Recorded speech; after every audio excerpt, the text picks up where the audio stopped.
Hey guys, welcome to our channel. Today I will be showing you how to see who viewed your Snapchat story multiple times. First, you have to launch your Snapchat application.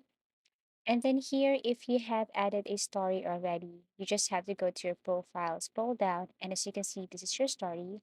So if you tap this one and you scroll up, you should see the number of people who have viewed your story.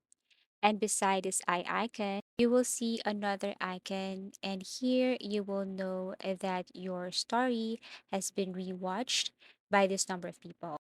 Now, if you want to know these people who have rewatched your story here on Snapchat, what you're going to do is to go back to your homepage and look for Snapchat Plus.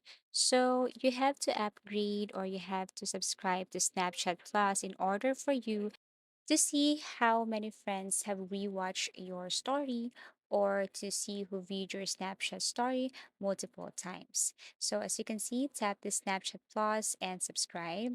And these are the features that you can unlock or you can avail once you have upgraded or subscribed to Snapchat Plus. As you can see, if you tap the story rewatch, you can see how many friends have rewatched your story. But you have to subscribe to Snapchat Plus in order for you to unlock this feature. These are the amount that you need to pay in order for you to purchase and to upgrade or subscribe to Snapchat Plus. As easy as that. Thank you so much for watching and see you again in our next videos.